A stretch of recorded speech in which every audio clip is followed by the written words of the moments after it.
Bonjour à tous et bienvenue dans cette nouvelle vidéo dans laquelle on va parler de l'épreuve Management de l'équipe commerciale. Pour cette vidéo, on va parler plus particulièrement de l'élaboration du planning et on va s'appuyer sur l'étude de cas de 2025 qui concerne le magasin E. Leclerc à Vermes. Petit rappel rapide, n'oubliez pas que pour cette épreuve, vous recevez une étude de cas au mois de décembre l'année précédant votre épreuve de BTS. Et du coup, vous allez étudier votre étude de cas jusqu'au BTS. Et le jour du BTS, vous tombez sur un extrait de cette étude de cas, donc une sélection des annexes déjà étudiées, avec plusieurs missions à réaliser selon des thématiques qui correspondent au cours. Et pour chaque question, vous avez un contexte, puis la question posée. Donc je me suis mise directement sur l'annexe 14 de l'étude de cas E. Leclerc à Vermes et on va regarder ensemble les contraintes d'organisation qui concernent pour cette étude de cas le secteur textile. C'est parti. Donc là on voit déjà qu'il existe différentes contraintes liées au fonctionnement de l'hypermarché. Le magasin est ouvert du lundi au samedi de 9h à 20h. L'enseigne souhaite que les collaborateurs ne réalisent pas plus de 9 heures par jour, etc. Donc là, vraiment, vous avez plusieurs contraintes dont vous devez absolument tenir compte pour l'élaboration du planning. Aussi, une petite parenthèse, selon les études de cas qui tombent chaque année, vous pouvez également éventuellement avoir un planning qui est déjà proposé et des contraintes notées. Et ça peut être, la question peut par exemple porter sur le fait d'analyser le planning proposé et de montrer que vous savez repérer éventuellement des dysfonctionnements par rapport aux contraintes imposées. Là, pour cette étude de cas, les contraintes vous sont données, vous devez donc créer un planning. On peut vraiment imaginer que vous ayez cette question-là le jour du BTS, si vous tombez sous cette annexe. Donc là, vous avez toutes ces contraintes que vous devez respecter. Ensuite, vous allez avoir un tableau qui va vous permettre de vous donner des informations sur le nombre de salariés présents selon la fréquentation du point de vente. Donc là, par exemple, vous voyez en bleu, c'est très fréquenté. Et là, si on regarde dans le tableau correspondant en dessous, on voit que le vendredi, de 13h à 17h, à 20h même, le magasin est très fréquenté. Donc on doit prévoir 4 salariés. En jaune, c'est 3 salariés. En vert, c'est 2 salariés. Et en rose clair, c'est 1 salarié. Donc là, vous avez tous les créneaux qui correspondent. Et évidemment, donc, quand vous allez faire votre planning, vous allez prendre en compte toutes ces informations-là pour pouvoir réaliser le planning le plus adapté aux différentes contraintes. Ensuite, vous avez un petit tableau des contraintes liées au personnel relatives aux obligations et aux souhaits des salariés. Donc là, vous avez les souhaits, les jours de repos souhaités par les salariés. Donc Charline, elle souhaite le lundi, Estelle souhaite le jeudi, Romane, pas de préférence, Tom préfère travailler les après-midi, donc on va plutôt le faire travailler le matin. Marine aimerait le lundi ou le samedi, et on va le voir, le samedi, il reste une journée très chargée, donc on va la mettre plutôt le lundi en repos. Maxence, il aimerait du coup le mercredi après-midi s'occuper de ses enfants. Donc on va voir que la meilleure solution, c'est de lui donner le mercredi toute la journée comme jour de repos. Et ensuite, on a 2 personnes, Emma et Maya, qui ne font pas beaucoup d'heures. Et donc, Emma est présente dans son établissement de formation lundi et mardi, donc elle ne sera pas dans l'unité commerciale. Et Maya, elle est disponible les matins de 6h à 9h et le samedi toute la journée. Donc on va respecter ces contraintes pour élaborer le planning. C'est vrai qu'on peut penser à la vie réelle quand vous êtes vraiment sur le terrain, c'est toujours difficile, voire parfois impossible de répondre à toutes les demandes des salariés par rapport à ça. Vous vous adaptez vraiment plus aux contraintes liées à l'organisation du magasin, mais on ne peut pas toujours satisfaire tout le monde, donc c'est vrai que en général ça tourne par rapport aux préférences. Là, c'est vrai que dans l'étude de cas, on vous donne vraiment des contraintes qui doivent pouvoir être respectées pour créer le planning. Donc on va voir juste après, avec ma proposition, comment on peut respecter ces contraintes. Là aussi, une petite information importante, selon l'article L3131-1 du Code du travail, tout salarié doit bénéficier d'un repos quotidien d'au moins 11 heures consécutives entre 2 journées de travail. Alors, pourquoi vous avez cette information? C'est tout simple. Si on remonte, on voit que certaines personnes vont commencer à 6 heures pour préparer l'ouverture du magasin. Et le magasin ferme à 20 heures. Si on regarde de 20 heures jusqu'à 6 heures le lendemain, on n'a pas 11 heures de repos. Donc du coup, on ne peut pas faire travailler une personne jusqu'à 20 heures et la faire débuter le lendemain à 6 heures. Donc ça aussi, ça fait partie des contraintes qui sont sur tous les plannings. 11 heures de repos consécutives entre chaque journée de travail. Donc faites bien attention également à ça. On va passer du coup aux outils directement que vous allez devoir créer pour l'épreuve. Ce que je vous recommande, c'est vraiment de faire un brouillon. Parce que le planning, c'est vrai que c'est quelque chose qui va prendre du temps. C'est peut-être la question, une des questions qui va vous prendre le plus de temps parmi tout le sujet. N'oubliez pas que l'épreuve dure 2h30 et que les missions sont vraiment élaborées pour que ça dure ce temps imparti. Donc tout d'abord, ce que je vous recommande, c'est de créer ce tableau-là. Ce tableau-là, il va reprendre les moments où le magasin est le plus fréquenté. C'est vrai que, je reviens un petit peu en arrière, sur ce tableau-là, vous avez vu, là vous avez le nombre de salariés et là vous avez la fréquentation. Mais finalement, si on mixe un peu les deux tableaux, c'est un peu difficile d'interpréter comme ça à première vue. Donc ce tableau-là, il vous permet vraiment de savoir à quel moment vous mettez 2 personnes, 3 personnes, etc. Il vous aide vraiment à construire le planning afin de répondre à ces contraintes. Donc je vous recommande vraiment de faire ce type de tableau au préalable pour bien commencer à créer votre planning. Ensuite, ce que je voulais aussi vous conseiller, c'est là où vous avez toutes ces contraintes qui sont énoncées. Moi, je vous conseille vraiment de les recopier. C'est vrai que là, vous avez plein de phrases un peu collées l'une à l'autre. C'est un peu compliqué de se souvenir de tout. Donc, vous reprenez exactement toutes ces contraintes-là et vous les notez ailleurs sur un brouillon pour que vous les ayez bien devant vous. Par exemple, là, vous voyez, de 6h à 9h, il faut 3 salariés pour préparer l'ouverture. Donc ça, c'est bien noté. La responsable de secteur doit faire 3 fermetures. Donc tout ça, vous le notez, vraiment, vous le renotez. Et du coup, ça va vous permettre de ne pas oublier de respecter ces contraintes et de pouvoir vous en servir pour remplir votre planning, tout simplement. Donc là, je vais vous montrer ma proposition de planning. Je voulais aussi préciser qu'il n'existe pas une seule solution, ça c'est la mienne, mais il n'existe pas une seule solution pour le planning, mais je vais vous expliquer un petit peu ma méthode à moi.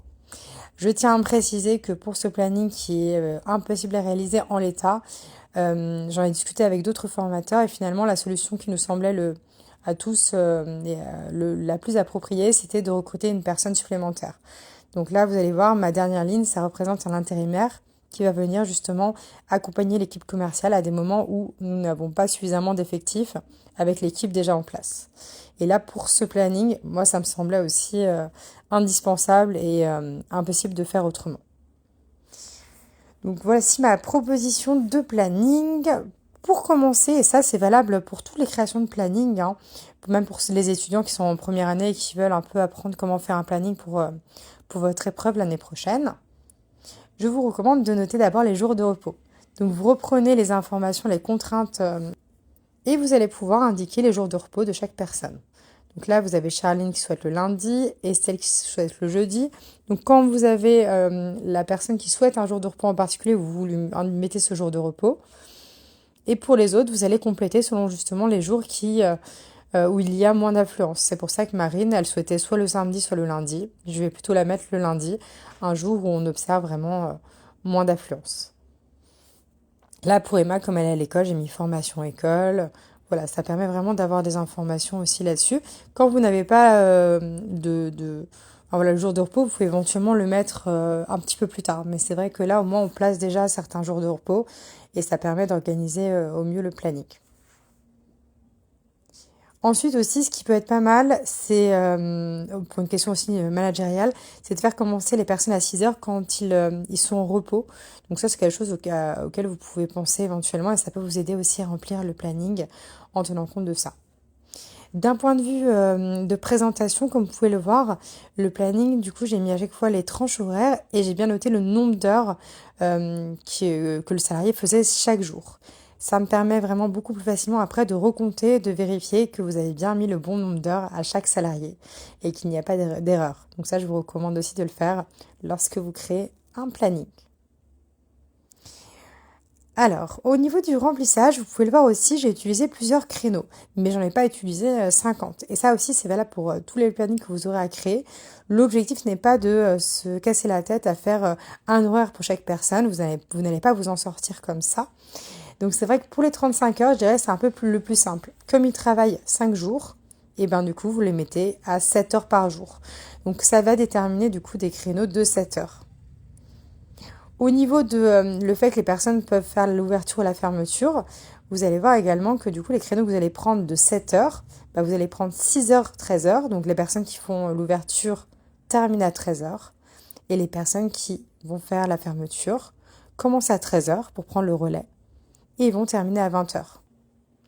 Aussi, je précise, c'est vrai que si vous tombez aussi sur cette question de planning, dans l'étude de cas, il y a ce document-là où justement vous avez toutes les informations en termes d'heures contractuelles pour chaque salarié.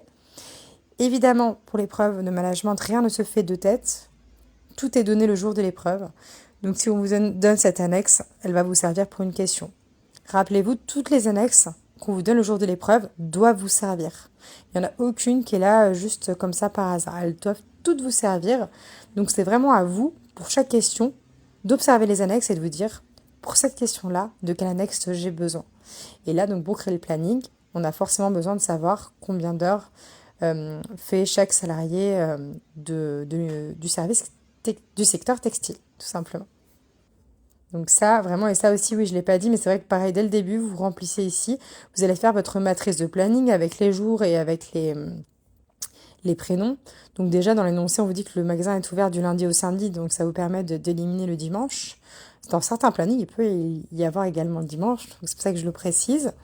Bien noter donc le total d'heures, ça vous permet aussi d'éviter les erreurs et après quand vous recomptez, de savoir combien chaque personne doit faire d'heures. Donc ça, c'est le deuxième conseil que je peux donner. Ça, c'est important. Et après, donc, on va commencer à le remplir. Donc, une fois que vous avez un peu identifié les créneaux horaires dont vous allez vous servir, là, vous voyez, vous avez 6h, 13h. Donc là, vous devez avoir 3 salariés qui sont présents de 6h à 13h. Là, je vais mettre pour l'instant de côté les personnes qui sont les petits contrats. Moi, c'est vrai que, encore une fois, c'est ma méthodologie. Ce n'est peut-être pas la vôtre. Moi, j'aime bien commencer par les contrats plus 35 heures ou 39 heures et terminer par les autres. Finalement, ça reste assez logique parce que c'est les personnes qui vont venir en renfort à des moments justement où l'influence est importante ou bien où lorsque l'équipe commerciale ne peut pas assurer ces créneaux-là. Donc c'est pour ça que moi je les fais plutôt après en général. Après, j'avance aussi jour par jour. Donc je commence vraiment par les contrats 35 ou 39 heures. Donc là, quelle est ma méthode? Si je prends 35 et 39 heures juste ici, je sais que 3 personnes doivent commencer à 6 heures et 2 personnes, si je ne me trompe pas. Et le lundi, en fin d'après-midi, on voit que c'est peu fréquenté. Donc c'est en vert, il me faut 2 salariés. Donc là, si je regarde, je sais que dès 6h à 9h, je dois avoir 3 salariés. De 9h à 13h, je dois avoir au moins 2 salariés. Et de 13h à 20h, je dois avoir au moins 2 salariés.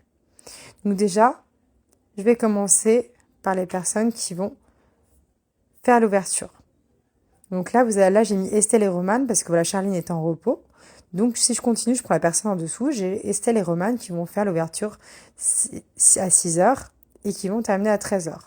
Donc là, pour l'instant, j'ai que 2 personnes. Parce que si je regarde dans les 35 et 39 heures, vous voyez, j'ai que 4 personnes. Donc là, je vais mettre 2 personnes de 6h à 13h et 2 personnes de 13h à 20h. Donc là, j'ai déjà répondu à la contrainte. De 13h à 20h, j'ai bien 2 salariés puisque c'est peu fréquenté. Donc voilà, donc c'est vraiment la méthode la plus simple. Ça vous prend vraiment le moins de temps possible. Une fois que vous avez repéré ces créneaux et que vous avancez comme ça, pas à pas, vous allez pouvoir compléter le planning d'une façon beaucoup plus efficace. Et donc, comme je disais, les petits contrats, voilà, vont pouvoir assurer vraiment la suite. C'est vrai que Maya, c'est quand même important. Elle, hop, c'était marqué dans les contraintes. Elle est disponible uniquement les matins de 6 à 9h à 9h et le samedi toute la journée. Donc, on peut déjà supposer qu'elle pourra venir en renfort justement pour des jours où on n'a pas suffisamment de personnes pour l'ouverture. Ça, c'est plutôt pratique. Si vous avancez comme ça, 6, 13, 6, 13, 13, 20, 13, 20, 6, 13, 6, 13, 13, 20, 13, 20, etc. Vous avez déjà complété une bonne partie du planning. D'accord? Celui du haut. Après, vous voyez, pour ici, Estelle et Charline, c'est vrai que là, du coup, on leur a mis un petit peu plus d'heures parce qu'elles doivent réaliser 39 heures. Donc, du coup, elles ont 4 heures en plus que les autres. Commencez uniquement par les 35 heures et les 39 heures. Et après, vous complétez aussi selon les jours et vous pouvez ajuster, leur ajouter quelques heures à des horaires qui nécessitent un petit peu plus de monde. Donc ça, c'est aussi, vous pouvez aussi faire comme ça. Avec le tableau, franchement, de la fréquentation, vous ne devriez pas avoir difficulté à rajouter des heures à ces personnes-là. Donc si vous suivez les horaires d'ouverture et la fréquentation, vous allez pouvoir comme ça compléter le tableau au fur et à mesure. Ça va vous sembler beaucoup plus simple et vraiment au fur et à mesure, en avançant jour par jour, le tableau va venir se compléter. C'est vrai qu'il peut y avoir parfois quelques petits ajustements sur certains points, mais en tout cas, vous aurez une grande partie et vous aurez respecté les contraintes. Comme je vous l'ai dit, c'est vrai que, donc je vais pas forcément vous réexpliquer chaque jour comment j'ai fait, j'ai suivi vraiment cette même méthode. L'intérimaire, vous voyez, qui est juste en dessous, le dernier, du coup, je l'ai mis à 18h, puisqu'il vient compléter justement, comme je disais, l'équipe, lorsqu'il n'y a pas suffisamment de personnes. Donc là, en l'occurrence, vraiment, après avoir essayé maintes et maintes fois, passé des heures dessus, je me suis rendu compte de ça. Et c'est vrai que le jour du BTS, comme de toute façon, on vous met un contexte, c'est-à-dire qu'on vous dira jamais, allez-y, faites le planning tel quel. Il y aura toujours un contexte. Une nouvelle personne a été recrutée en tant que employé libre-service en renfort ou enfin, ça peut être n'importe quelle situation. Et là, on vous donnerait dans ce cas-là un nombre d'heures, enfin vous allez avoir des informations et vous allez pouvoir les appliquer justement dans ce tableau. Oui, une autre information quand même, parce que peut-être que vous allez l'observer, c'est vrai que au niveau des fréquentations, j'ai estimé, et ça franchement c'était pas ultra clair dans ce planning, que le nombre de salariés, c'est le nombre de salariés minimum qui devait être présent dans le point de vente. Donc pour 2 créneaux, pour le jeudi, j'ai 3 personnes au lieu de 2 personnes de 15h à 17h. Et le samedi, j'ai 4 personnes au lieu de 3, de 17 à 20. Mais voilà, moi ça m'a semblé compliqué de faire 100 et du coup je me suis dit, s'il y a plus de personnes, ça ne veut pas être nuisible, enfin c'est pas grave, mais s'il y avait moins de personnes, c'est vrai que là ça devient plus embêtant. Voilà, donc là, je vous ai montré un petit peu comment réaliser le planning. Comme je le disais, chaque étude de cas est différente, chaque planning à créer ou déjà créé est différent, chaque contexte est différent, donc c'est à vous vraiment de vous adapter. Là, en tout cas, pour cette année, donc vous pourriez avoir à créer un planning, mais faites attention au niveau du temps, de bien maîtriser, de faire un brouillon, d'utiliser un crayon en papier pour éventuellement recommencer, d'agir méthodiquement en utilisant certains créneaux et en les reproduisant pour chaque personne. Prenez votre temps et tout ira bien. Voilà. J'espère que cette vidéo vous aura permis de mieux comprendre comment réaliser le planning de l'équipe commerciale et en l'occurrence du secteur textile. Je vous dis bonne révision pour les examens et à très vite pour de nouvelles vidéos.